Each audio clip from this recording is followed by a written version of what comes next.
दूसरा, उन्होंने वर्ण से भी घातक विभाजन, वर्ण से भी घातक विभाजन, वर्ण व्यवस्था में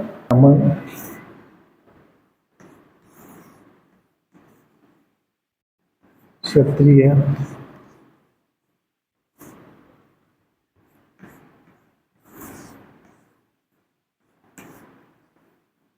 वैश्य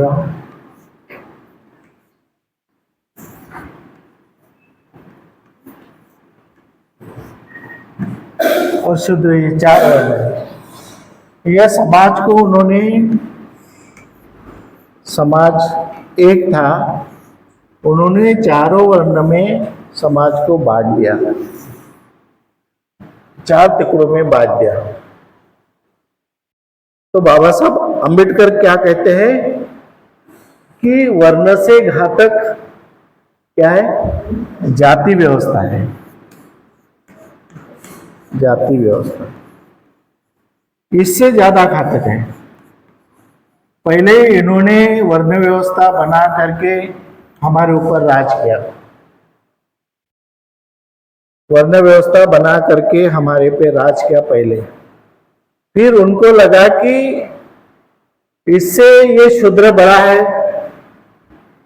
ये शूद्र बड़ा है, ये अगर इकट्ठा हो जाता है तो ये 52% हो जाएगा और हमारे समाज व्यवस्था नष्ट कर देगा, हम राज नहीं कर पाएंगे। इसलिए उन्होंने जब से भगवत गीता निर्माण की, भगवत गीता में उन्होंने जाति व्यवस्था निर्माण की कि उनके कामों के अनुसार उनका जाति फिक्स करो। कुमार का काम कर रहा है, कुमार जाति लगा दो उसको। भंगी का काम कर रहा है, भंगी। चमार का काम कर रहा है, चमार। इसलिए आज जाति व्यवस्था, पहले तो 4 ही में समाज बटा हुआ था, आज कितना? 4000 से ज्यादा, 4000 से ज्यादा जातियों में बटा हुआ है। यानी हमारे कितने टुकड़े किए उन्होंने? इतने टुकड़े करने के बाद में शासन किया उन्होंने, फिर से शासन करने के लिए उन्होंने 4000 टुकड़े किए और 4000 टुकड़ों में फिर से 12.5, इतने जातियों में फिर से 12.5 गुनो, गुणाकार करो, इतने में इतने इससे हमें बांट दिया उन्होंने। अब इतने सारे हम बटे हुए लोग हैं, तो शासन कौन करेगा? बटे हुए लोग करेंगे क्या? जो जिन्होंने बांटा वो करेंगे,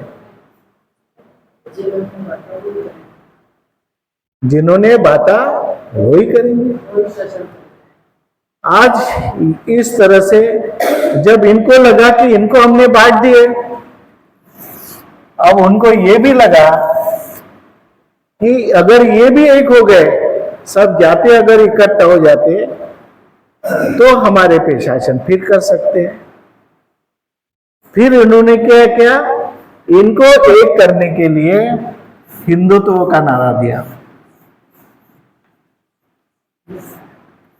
हिंदुत्व के जरिए इन्होंने ये सारे जाति को मिला करके आज 85% जाति उनके पास में है हिंदुत्व के नाम से। हर समय वो चाल बदलाते रहते हैं, हर समय उनकी चाल बदलते रहती है। आज हिंदू के नाम से पूरे 85% लोग उनके पास है। हमारे पास क्या है? हमारे पास कितने लोग हैं? हम बौद्ध कहते हैं। बौद्ध कितने हैं? पूरे भारत में 1% भी नहीं है। 0.8% थे, अभी बढ़ गए होंगे, 1% हो गए होंगे। 1% कहाँ और 85% कहाँ? उनकी जब तक हम चाल नहीं समझते तब तक हम आगे बढ़ नहीं सकते। ये समाज की समस्या है, ये एक आदमी की समस्या नहीं है, ये समाज की समस्या है। इसलिए संविधान के माध्यम से बाबा साहब ने बहुत कुछ किया, लेकिन आज संविधान को तोड़ मरोड़ करके संविधान को बाजू में रख के आज इन्होंने हिंदुत्व का नारा दिया। संविधान के विरुद्ध में है वो, हिंदुत्व का नारा दिया और हिंदुत्व के नाम से क्या क्या उन्होंने धार्मिक उन्माद निर्माण किया। धार्मिक उन्माद,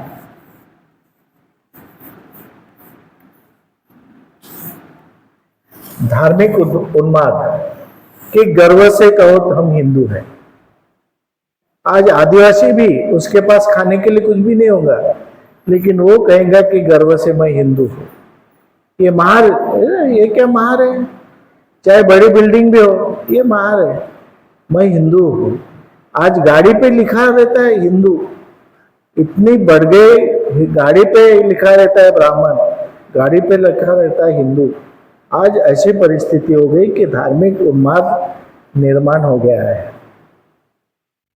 ये सारी टक्कर देने के लिए बाबा साहब आम्बेडकर ने बहुत प्रयास किया, लेकिन हम फिर इसलिए उन्होंने जाति व्यवस्था ने भारत में एक अविश्वसनीय रूप से जटिल और हानिकारक जाल बुना हुआ है।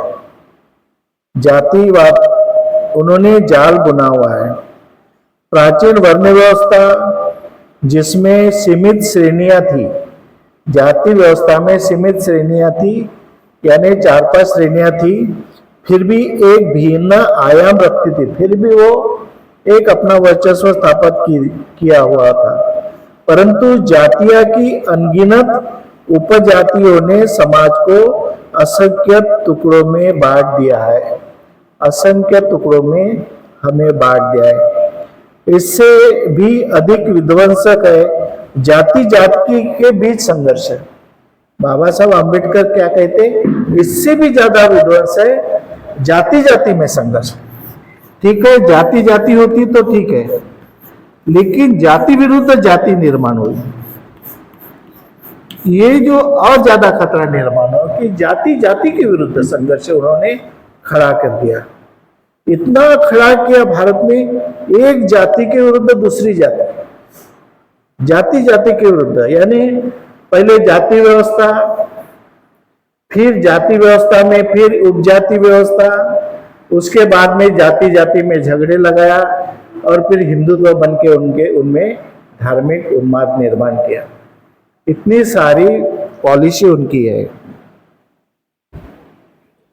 यहाँ एक समूह स्वयं को श्रेष्ठ घोषित करता है और दूसरा निम्न, यानी एक खुद को बड़ा समझता है और दूसरे को छोटा समझता है। यह ऊंच नीच का संघर्ष पीढ़ियों से चलते आ रहा है। आज भी भारतीय समाज में एक गहरी दरार हुई है, गहरी दरार पैदा हुई, जिससे समाज समता लगाकर चुनौती का सामना कर रहा है। सामाजिक समता चुनौती का सामना कर रही है। सामाजिक समता अभी भी निर्माण नहीं हो रही। हमारे सामने बहुत बड़ी चुनौती है, समाज में समता निर्माण नहीं हुई। उसके बाद में मानसिक रोग, ये जो है तीसरा जो है गहरा मानसिक रोग, जातिवाद ये गहरा मानसिक रोग है। बाबा साहब आम्बेडकर कहते हैं कि जातिवाद ये गहरा मानसिक रोग है।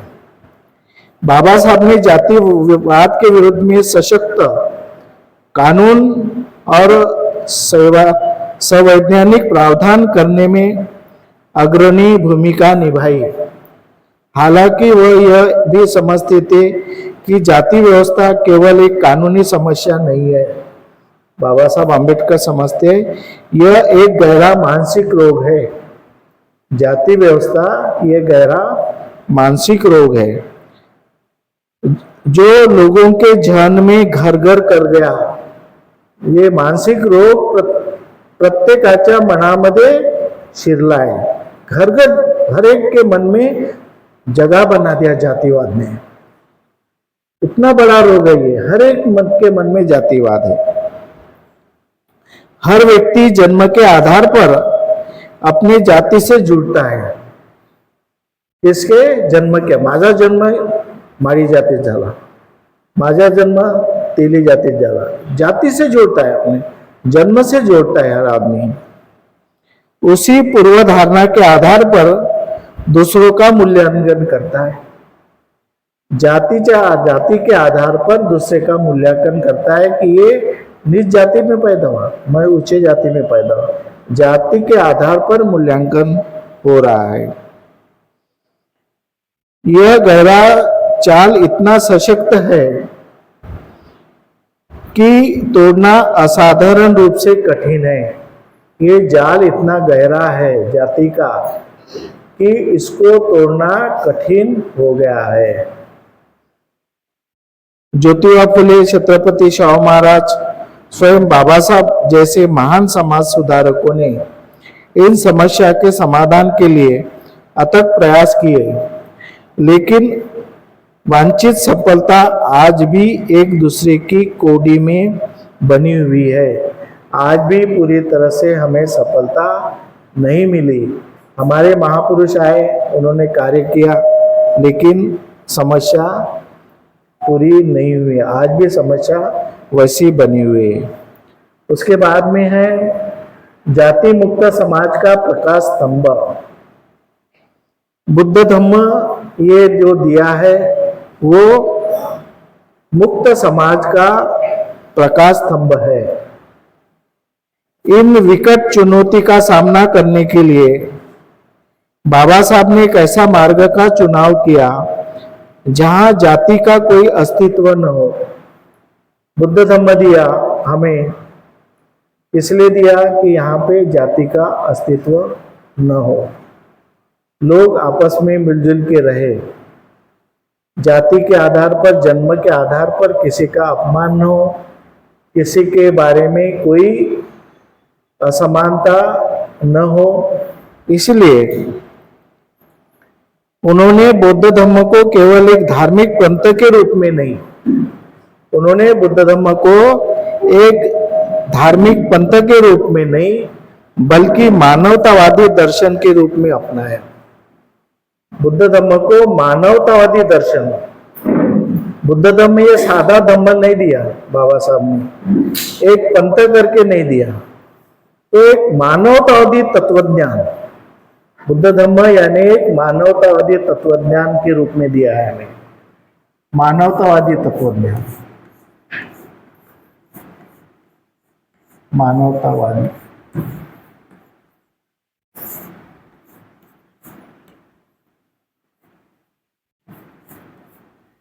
मानवतावादी तत्वज्ञान के रूप में हमें बुद्ध धम्म दिया है।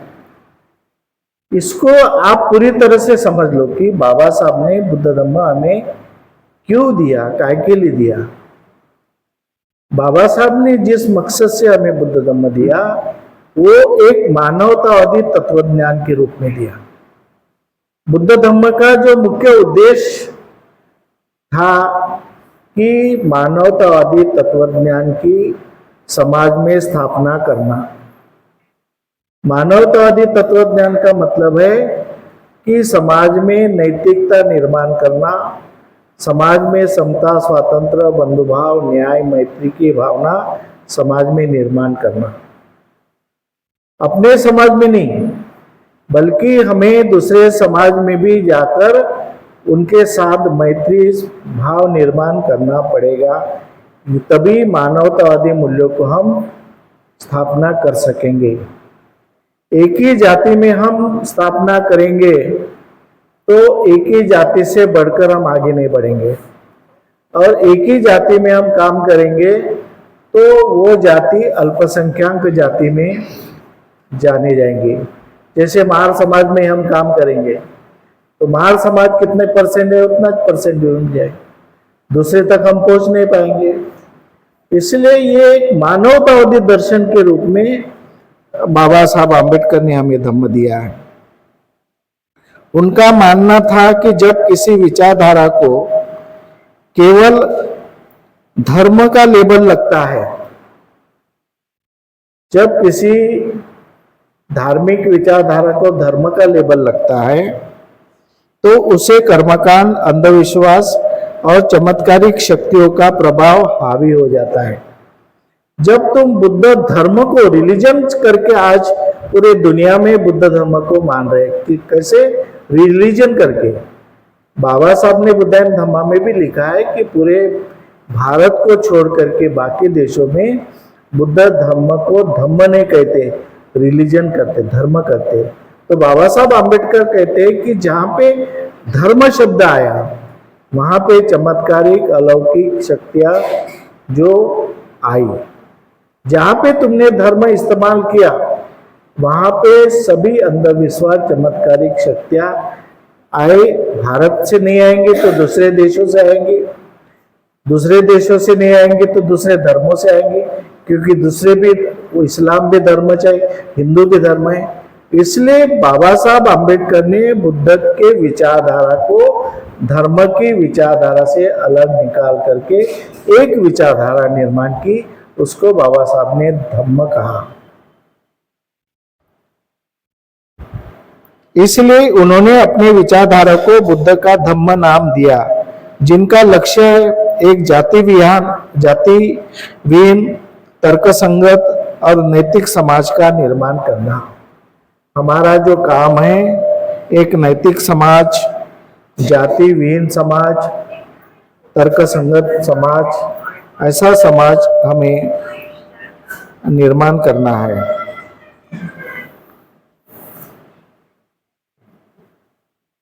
यह क्रमिक घृणा और तिरस्कार की भावना,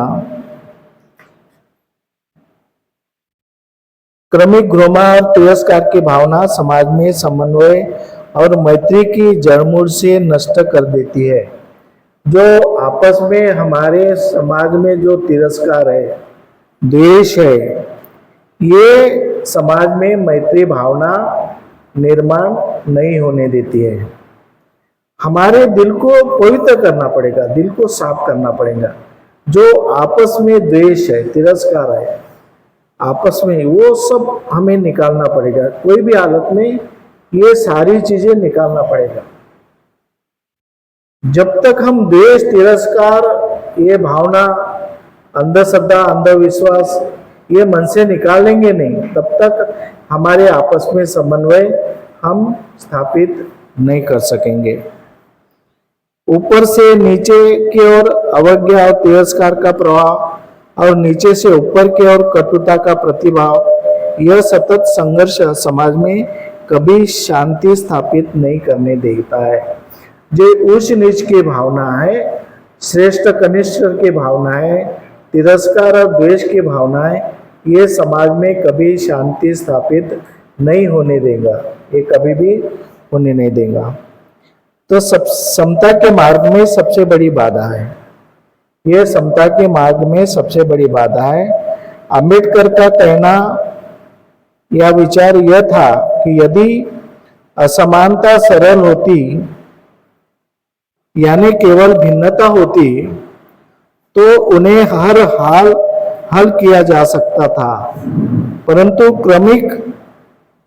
क्रमिक असमानता के कारण उत्पन्न होने वाले निरंतर संघर्ष सामाजिक समन्वय की सच्ची समता के मार्ग पे सबसे बड़ी बाधा है। जो क्रमिक असमानता का मतलब है कि एक के ऊपर एक क्रमिक, ये ऐसी सीढ़ी जैसी होती है, ये ऐसी ऐसी ऐसी ऐसी, ये जाति के ऊपर ये दूसरी जाति है, इसके ऊपर ये दूसरी जाति है, उसके ऊपर ये दूसरी जाति है, ये आपस में झगड़ते रहते हैं। ये बोलता मैं इससे श्रेष्ठ हूँ, ये बोलता मैं इससे श्रेष्ठ हूँ, इसको बोलते हैं क्रमिक असमानता। ये जो श्रेष्ठ जाति जाति में श्रेष्ठ कनिष्ठ की भावना है, ये हमें सबसे बड़ी बाधा है। शासन प्रशासन की नैतिक जिम्मेदारी, बाबा साहब आम्बेडकर का स्पष्ट मत था कि शासन व्यवस्था के पास सत्ता और प्रशासन का माध्यम होता है, जिससे वह समाज में वांछित वातावरण निर्माण कर सकता है। आज सत्ता है जिनके हाथ में, जिनके पास में अधिकार है, वो सब कुछ कर सकते हैं। ये समता स्थापित कर सकते हैं, स्वतंत्रता सब कुछ कर सकते हैं, उनके हाथ में है। वातावरण यदि शासन प्रशासन दृढ़ता से चाहे तो इस राष्ट्र में समता स्थापित करने के लिए कोई समय नहीं लगता। अगर शासन ने चाहा तो समता स्थापित कर सकता है, बल्कि उनके गुणों और योग्यता के आधार पर उचित पद, नौकरी, सुविधा प्रदान कर सकती है, जिससे उसे पूरा मान सम्मान और एक प्रतिष्ठा दर्जा मिले। आज भी संभव है, अगर शासन चाहे तो। शासन की इच्छा के ऊपर है, लेकिन शासन चाहेगा क्या? शासन कभी ये होने नहीं देगा, क्योंकि शासन को ये गुलाम लोग चाहिए ना। कोई भी शासन हो, हर देश में गुलाम चाहिए। हर एक को सत्ता किस पे ऊपर स्थापित करेंगे? किसके ऊपर सत्ता स्थापित करेंगे? तो गुलाम तो चाहिए, हर एक को गुलाम चाहिए, है क्या नहीं? जो भांडवलदार है उसको भी गुलाम चाहिए, जो बड़े जमींदार है उसको भी गुलाम चाहिए, जो फैक्ट्री के मालिक है उनको भी गुलाम चाहिए, जो सरपंच है उसको भी गुलाम चाहिए, जो भिक्षु है उसको भी गुलाम चाहिए। हर एक को गुलाम चाहिए, किसको नहीं चाहिए गुलाम? इसलिए गुलामी की संख्या वो कभी नष्ट नहीं कर सकते। इसलिए हमें जो गुलामी का जो सिक्का हमारे मस्तक पे मारे, वो मस्तक पर जो गुलामी का सिक्का मारा हुआ है वो हमारे लिए बहुत पीड़ादायक है, दर्दनाक है कि हम नहीं समझ रहे। आज भी हम उस बात को गहराई से नहीं ले रहे। आज भी हम इस बात को यूं ही ले रहे कि ये तो ऐसे ही है, चलते रहता है। लेकिन आगे चल के और 20 साल 30 साल और शासन रहा तो हमारे बच्चों का क्या हाल होगा, हमारे बच्चों की क्या स्थिति होगी, इसके बारे में अगर हम चिंतन करें तो पूरी व्यवस्था हमारे खिलाफ जा रही है और हमारे पास अभी कुछ भी नहीं है।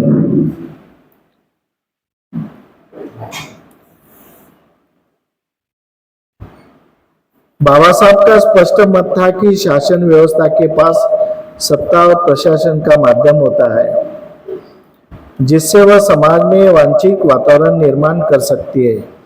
यदि शासन प्रशासन दृढ़ता से चाहे तो इस राष्ट्र में समता स्थापित करने के लिए हर व्यक्ति को उनके जाति के आधार पर नहीं, बल्कि उनके गुणों योग्यता के आधार पर उचित पद, नौकरी, सुविधाएं प्रदान कर सकती है, जिससे उसे पूरा मान सम्मान और एक प्रतिष्ठित दर्जा मिले।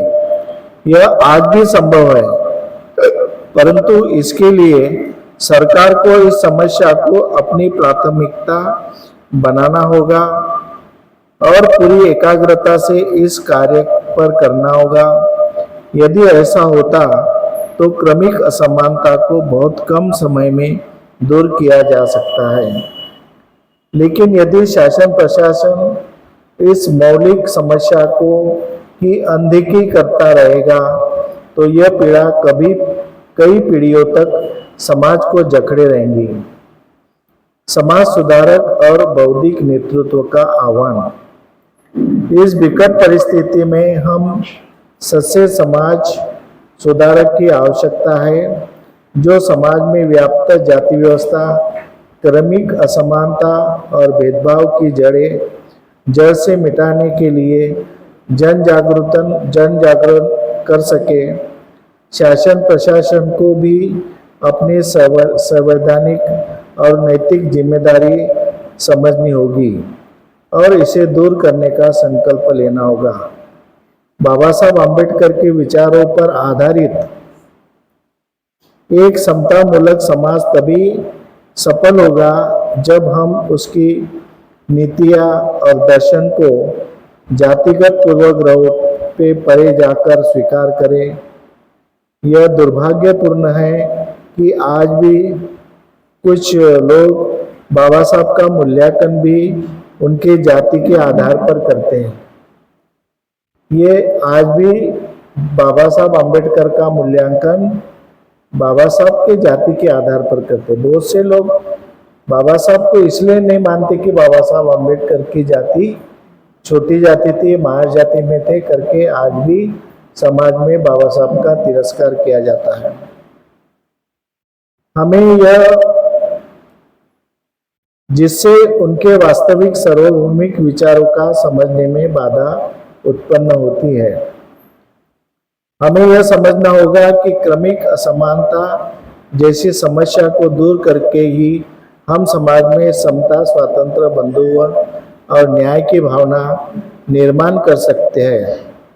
जब हम आपस में भाईचारा स्थापित कर एकजुट होकर कार्य करेंगे, तभी हम एक श्रेष्ठ राष्ट्र और वास्तव में समतामूलक समाज का निर्माण कर सकेंगे।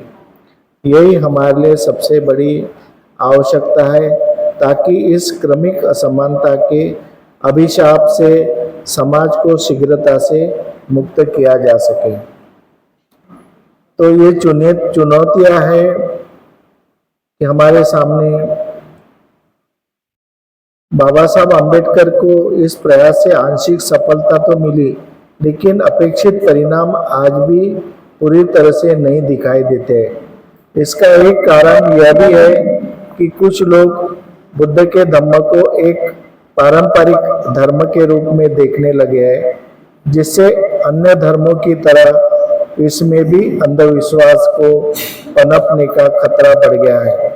यह समाज को फिर से उसी अंधविश्वास की ओर धकेले जा सकते हैं, जिससे उसे बाहर निकालने का अथक प्रयास बाबा साहब ने किया था।